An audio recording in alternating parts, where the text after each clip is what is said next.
I told you, this thing is bigger than Nino Brown, and I got a list of Order. If I'm going down, Order in I'm the taking a court. whole lot I of said people with order me. in the court.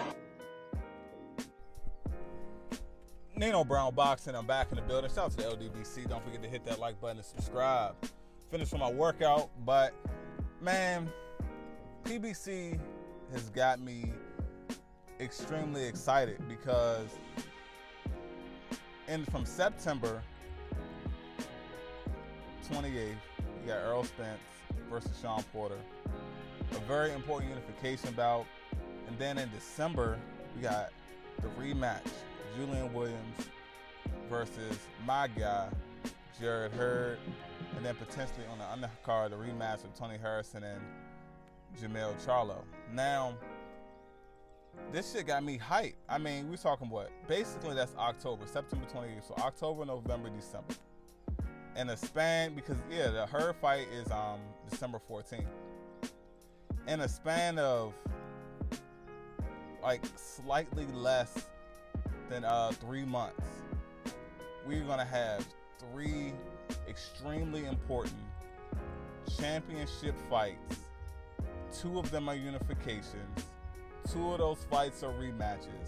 And we talking about some of the best guys at that weight class, some of the most exciting fighters at that weight class. We got my man Jarret Hurd with the lackluster defense, but always an exciting fight.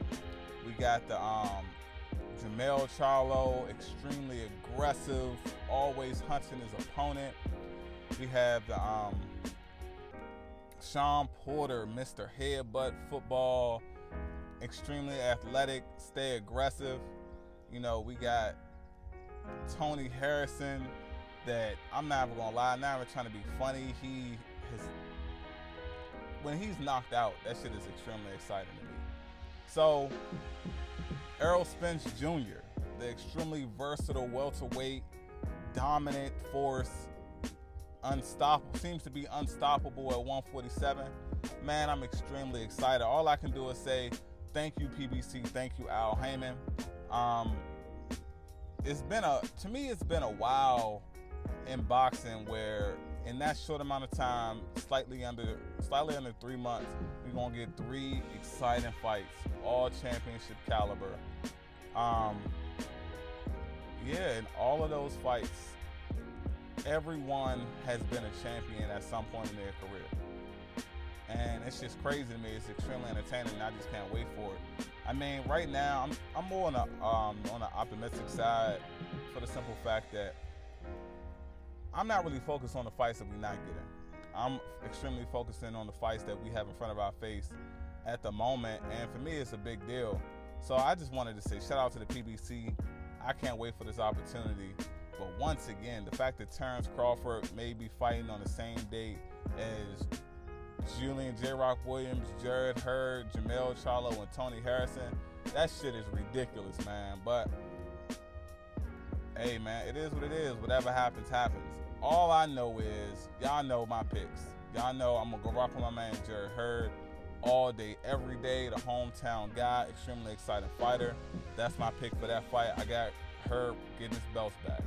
Everybody else may think different. You know, some people not giving Hurd a shot. And it's just odd to me because you got certain people that say shit like, you know, fighters that need to make changes after they take losses. You got to go back and make adjustments, go back to the drawing board. Well, that's what Hurd doing. This man is, you know, don't try to downplay it. Hurd became a unified champion at 154 extremely fast. And I don't think a lot of people, they don't give Hurd enough credit for it. He did the damn thing extremely fast. Faster than the guys in the division that the people that feel like Hurd wasn't the best when he was unified. He did it faster than the guys that had the belts at the time. They got belts before him. Then with Errol Spence, Shawn Porter, I'm picking Errol Spence all day. I just feel like Errol Spence we all know that Errol Spence, he has the ability to just power through his opponents. But I feel like Errol Spence has another gear that we haven't seen yet. You know, he just has a different level to his ability to bulldoze his opponents. And I think that's going to come out in the Shawn Porter fight, especially if Shawn Porter wants to start headbutting. I think Errol Spence is going to, he's going to turn it up, and he's going to impress us in a way that we haven't seen Errol Spence impress us.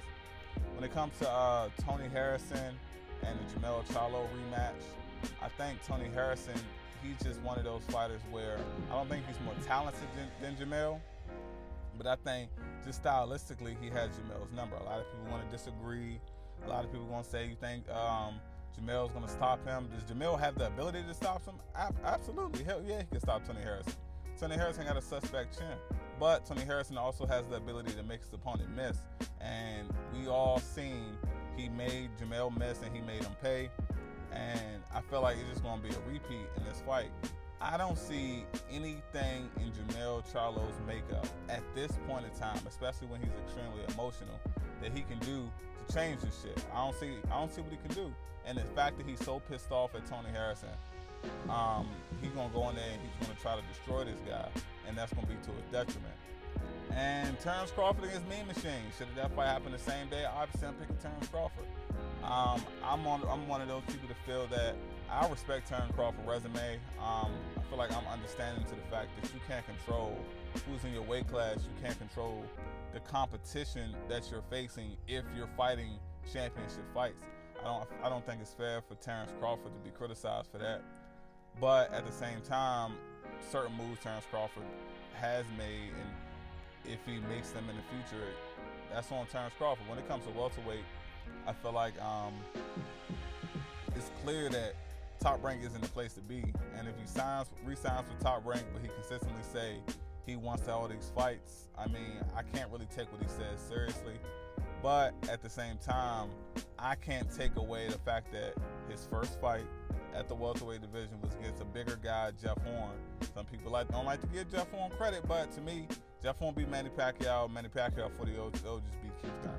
So, hey man, I feel like that's a respectable opponent for the welterweight division, especially when it's your first fight up there. To me, I'm trying to think of somebody comparable where it's like, stylistically, I'm just trying to think of someone that's currently at 154 that's Jeff Horn, just like similar to Jeff Horn in level competition. I can't really think of anybody like that, but I just want to make a comparison of Errol Spence going up to 154 and facing like a person with a belt. But right now, I can't. I mean, 154 is so stacked, I can't even say it. I don't know, possibly Jaime Munguia, I feel like, but I don't know, man. It's difficult to say. It's hard to make that comparison. But y'all know what I'm trying to say. If you're not, it's cool. It's Nino Brown Boxing. Shout out to the LDBC, and I'm out.